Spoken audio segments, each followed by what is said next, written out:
तो previous lectures में हम अपने सिग्नल टू एनालॉग कन्वर्जन पढ़ रहे थे, मतलब कि मॉड्यूलेशन। ओके, तो इस लेक्चर में हम डिस्कस करेंगे कि एनालॉग डेटा को डिजिटल सिग्नल में हम कैसे कन्वर्ट करेंगे। ओके, एनालॉग डेटा को डिजिटल सिग्नल में हमें कन्वर्ट करना है। तो एनालॉग डेटा के एग्जांपल्स हम जानते हैं कि जो हमारा एनालॉग डेटा का एग्जांपल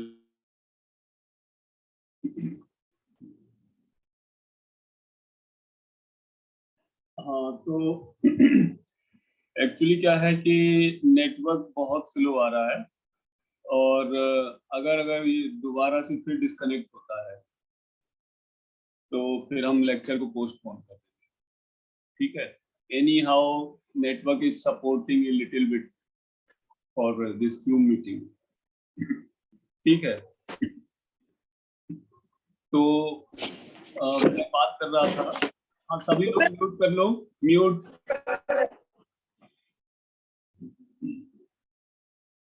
एनालॉग डेटा की, तो एनालॉग डेटा में हमारे वो डेटा आते हैं जो कंटिन्यूअस, जैसे वॉइस, वीडियो,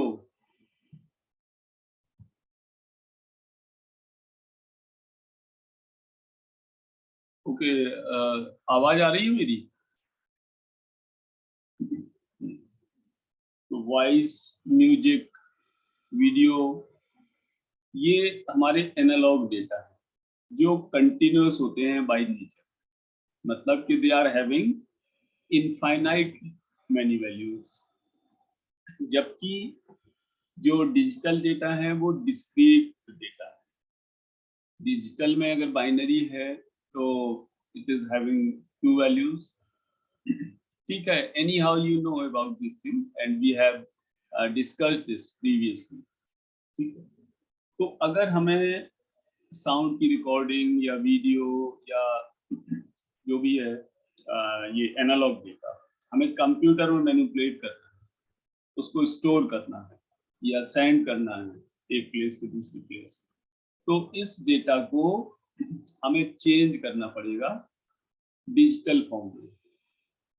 और जो इस सैम्पलिंग प्रोसेस लिखा है, तो ये जो है जो कन्वर्जन है हमारा analog data to digital data conversion, इसमें 3 प्रोसेस होते हैं, आगे हम डिस्कस करेंगे, जिसमें sampling is one of the step. The complete process is governed by the 3 complete steps. Okay, so I'm coming to that point in the next slide. So sampling और ठीक है, तो इसको मैं आगे बता ही देता हूँ। ठीक है, जो हमारे डिजिटल सिग्नल एनकोडिंग के स्टेप्स हैं, तो जब एनालॉग डेटा को डिजिटल सिग्नल में हमें कन्वर्ट करना है तो इन 3 स्टेप्स को हमें फॉलो करना होता है, सैम्पलिंग, क्वांटाइजेशन एंड एनकोडिंग। तो सैम्पलिंग वही प्रोसेस है कि जिसमें हम अलग अलग पॉइंट पर सैंपल लेते हैं, क्योंकि एनालॉग डेटा तो हमारा कंटिन्यूअस है और हर वैल्यू ले रहा है, एक स्टार्टिंग वैल्यू से एंडिंग वैल्यू के बीच सभी वैल्यूज ले रहा है। तो हमें जो सैम्पलिंग प्रोसेस करना है वो अलग अलग प्लेसेस पर अलग अलग वैल्यूज को देखना है। जैसे कभी अगर तुमने देखा हो अनाज के गोदामों में या बोरे में, तुम जैसे किसान लोग जब बेचने जाते हैं अपना, तो उसमें क्या है कि सैंपल लिया जाता है बोरे से। सैंपल मतलब बोरे में कई जगह वो एक क्या बोलते हैं उसको, जो बोरे में हम इंसर्ट करके और फिर उससे कुछ बाहर ग्रेन या अनाज बाहर लाते हैं, तो वो बोरे में 8-10 जगह पिंच करके और अनाज को लेते हैं, तब वो कंप्लीट सैंपल कहलाता है। ठीक है, तो इसी तरह यहाँ की जो हमारा एनालॉग डेटा है, उस स्टार्टिंग से लेके एंड तक के डेटा को बहुत सारे प्लेसेस पर सैंपल किया जाता है, अलग अलग वैल्यूज दी जाती है। ठीक है, तो सैंपल लेके फिर उन सैंपल्स की वैल्यूज निकाली जाती हैं, मतलब उनको राउंड ऑफ करके, तो वो क्वांटाइजेशन होता है। और जो उन वैल्यूज को जब बाइनरी फॉर्म में हम कन्वर्ट करते हैं तो वो एनकोडिंग है। ठीक है, बाइनरी, ठीक है, मतलब डिजिटल फॉर्म में। तो अब सैम्पलिंग को जो मैंने बताया, इसमें क्या है, सिग्नल का एम्पलीट्यूड हम अलग अलग प्लेस पर मेजर करते हैं। कंप्लीट सिग्नल का एम्पलीट्यूड कई प्लेसेस पर हम मेजर करते हैं। ठीक है, और टाइमिंग इक्वल रखते हैं कि जो गैप है सिग्नल, मतलब सिग्नल का एम्पलीट्यूड लेने का, क्योंकि टाइम एक्सिस पर टाइम और एम्पलीट्यूड एक्सिस पर वो ग्राफ होगा हमारा, एम्पलीट्यूड ऑन वाई एक्सिस होगा और एक्स एक्सिस पर टाइम होगा। तो हम इक्वल स्लॉट पर डिवाइड करके उसको सैंपल करते हैं। ठीक है, तो जो ये सैंपलिंग रेट है, यानी नंबर ऑफ सैंपल पर सेकेंड, ठीक है, ये मैक्सिमम फ्रीक्वेंसी से कहीं बहुत ज्यादा होता है। मतलब जो सिग्नल की फ्रीक्वेंसी है, उस फ्रीक्वेंसी से कई गुना होता है sampling rate. Sampling rate means कि एक सेकेंड में हम कितने सैंपल लिए हैं।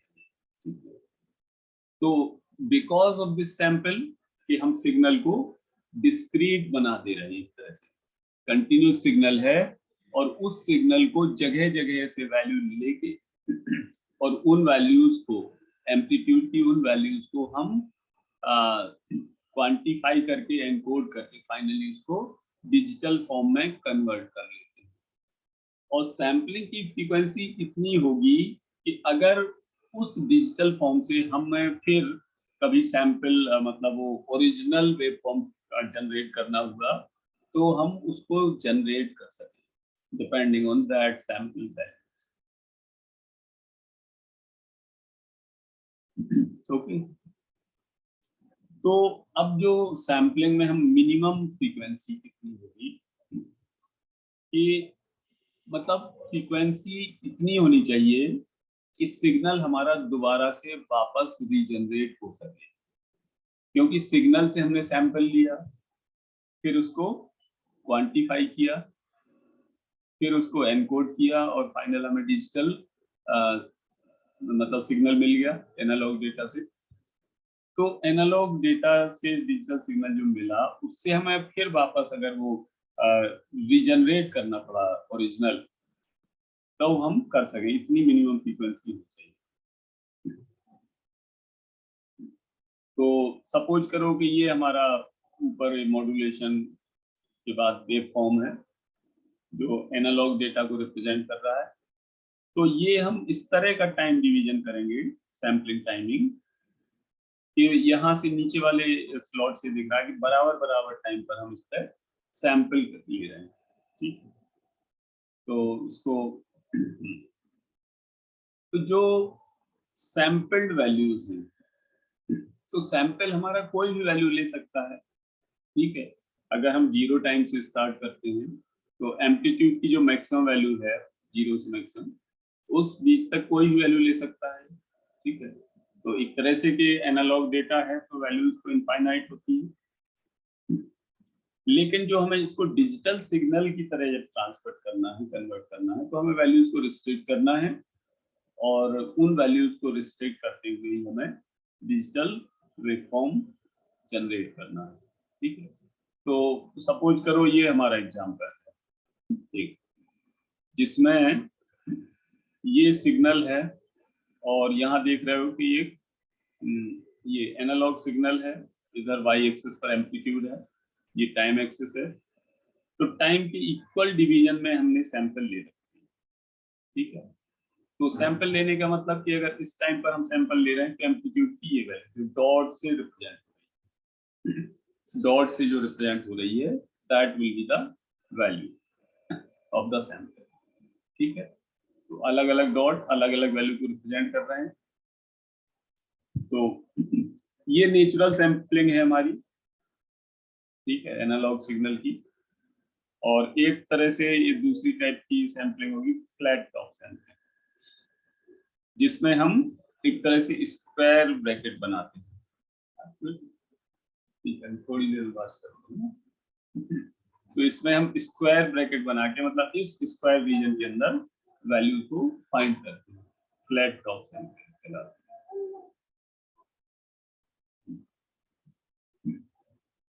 तो एक नाइक्विस्ट साइंटिस्ट थे जिन्होंने सैम्पलिंग के लिए एक थ्योरम जनरेट की थी, लेकिन अभी हमारा इंटेंशन सैम्पलिंग थ्योरम जनरेट करने का नहीं है, मतलब डिस्कस करने का नहीं है।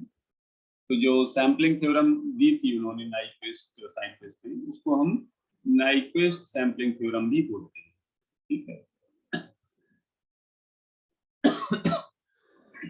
तो सैम्पलिंग के बाद हमें क्या है कि क्वांटाइजेशन परफॉर्म करना है। ओके, कि जो ये वैल्यू हमने सैंपल लिए हैं इनको फाइनल वैल्यू में कन्वर्ट करना है। ठीक है। तो अगर हम इसमें वॉइस डेटा ले रहे हैं, आवाज अपनी, तो इसको डिजिटल फॉर्म में कन्वर्ट करते हैं। अगर हम ऑफिस सिस्टम में, फोन सिस्टम में होता है तो हमें कोडेक डिवाइस यूज करनी होती है। और वॉइस का जानते ही जो फ्रीक्वेंसी होती है वो लेस देन 4000 हर्ट्ज होती है। ठीक है, इसको हम डेसिबल में भी इसकी जो इंटेंसिटी है साउंड की वो मेजर करते हैं। तो कोडेक को क्या है कि 8000 सैंपल पर सेकंड लेना होता है। ठीक है, या ये कह सकते हैं हम कि 125 माइक्रो सेकंड का में एक सैंपल हमें लेना होता है। ठीक है। तो अब कई बार क्या होता है कि एक से ज्यादा अगर सिग्नल है, ठीक है, दो या दो से ज्यादा सिग्नल हैं अलग अलग टाइम में, तो हमें ये टीडीएम टेक्निक यूज करनी होती है सैंपलिंग के लिए, टाइम डिवीजन मल्टीप्लेक्सिंग। और टीडीएम हम डिस्कस करेंगे जब मल्टीप्लेक्सिंग डिस्कस करेंगे, तो उसमें बहुत सारी मल्टीप्लेक्सिंग टेक्निक यूज होती है, टाइम डिवीजन, फ्रीक्वेंसी डिवीजन। ठीक है। तो इसमें जब दो से ज्यादा सैंपल होते हैं तो ये टाइम रिलेशन के अकॉर्डिंग क्या है कि अलग अलग सिग्नल को अलग अलग टाइम स्लॉट प्रोवाइड किया जाता है। किसी एक टाइम स्लॉट पर एक सिग्नल का सैंपल लिया जाएगा, दूसरे टाइम स्लॉट पर दूसरे का, फिर अलग टाइम स्लॉट पर किसी तीसरे का। जितने भी सिग्नल हैं उनको टाइम स्लॉट डिवाइड कर देते हैं। तो टाइम स्लॉट के अकॉर्डिंग मतलब कि ऑल्टरनेट वे में एक तरह से कह सकते हो कि कुछ फिर उसका सैंपल लिया, फिर उसका लिया, जिस फिर उसका, तो एक तरह से कि ओवरलैप भी नहीं होते हैं और सैंपल्ड वैल्यू भी हमारी आती रहती है कंटिन्यूस। तो दूसरा जो हमारा प्रोसेस है वो है क्वांटाइजेशन। ठीक है। तो क्वांटाइजेशन में क्या है कि जो सैंपल हमने लिए हैं उन सैंपल को इंटीग्रल वैल्यू प्रोवाइड करते हैं।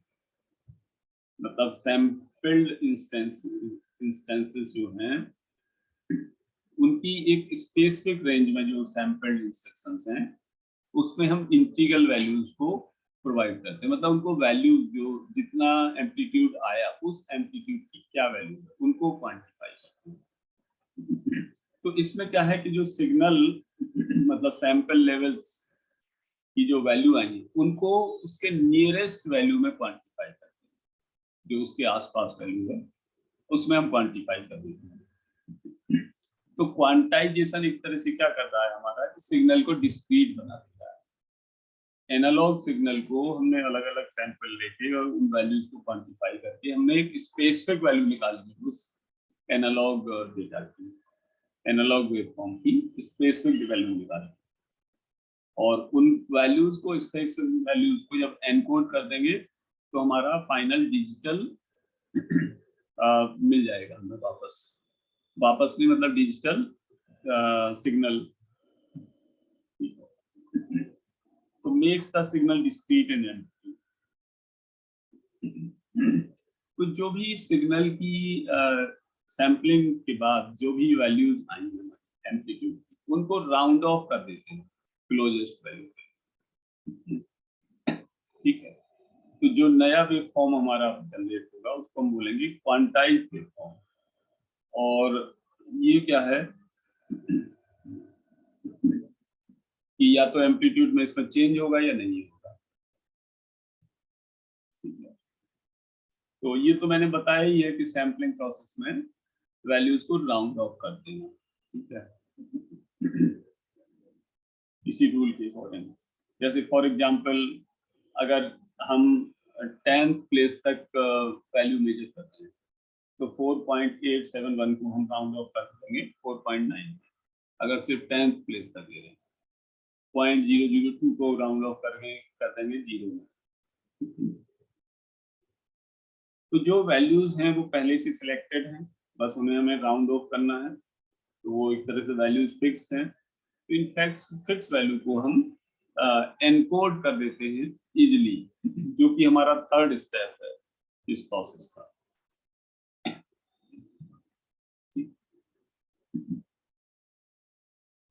तो जो राउंडिंग है हमारा, राउंडिंग ऑफ वैल्यू, वो एक डिफरेंट क्यू डिस्क्रीट लेवल्स पर हमारा बटा होगा।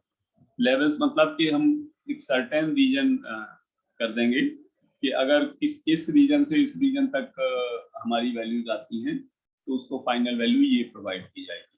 फिर दूसरे रीजन में इस रीजन से इस रीजन तक वैल्यू आती है तो नेक्स्ट डिजिटल वैल्यू प्रोवाइड की जाएगी। इस तरह की क्यू अलग अलग डिस्क्रीट लेवल्स में हम डिसाइड करते हैं कि उस सर्टेन लेवल पर तक जो वैल्यू आएंगी उनको एक फिक्स वैल्यू दी जाएगी।